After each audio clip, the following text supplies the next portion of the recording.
Laura Paulson was a small-town journalist with big dreams. She needed to take the next step, but where was she to go? The Australian Associated Press in the city.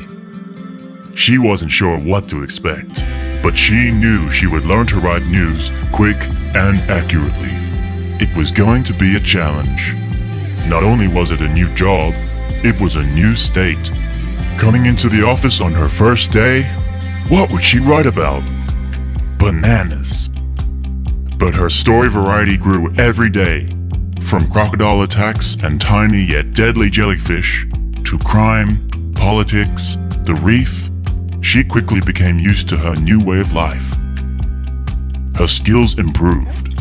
Her 3 paws were clean, her videos on point, Thanks for your time. Bye. and her interview manner received compliments from those around her. Great interview, Laura. Showing her vast improvement, she was allowed out of the office to cover stories, teaching her to file remotely, which built her video and photo portfolio.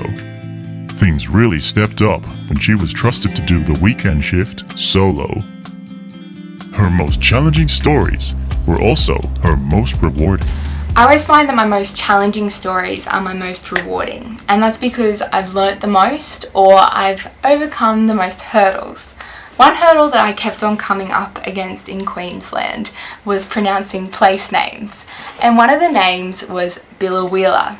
So this name came to me in a story about a family that were from this central Queensland town. They're a Sri Lankan asylum seeker family, and they were taken from their homes and placed in detention.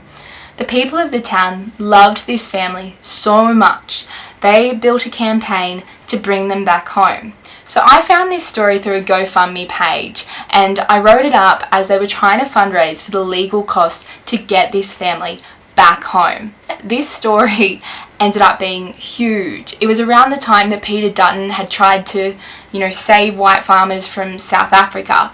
So it gave this new light on kind of the asylum seeker issue in Australia. My stories were seen, everywhere, Sydney Morning Herald, News Corp, and I developed some really strong relationships with a refugee agency in Melbourne who had direct contact with the family.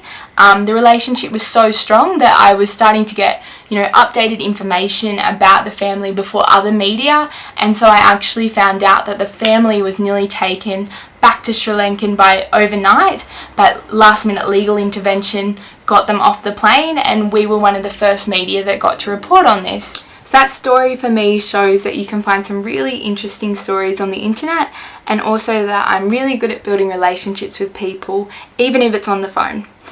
So that's just one of the very many great stories I got to do in Brisbane with the support of the team. But the greatest challenge was yet to come, the AAP cadetship. Hi Mum.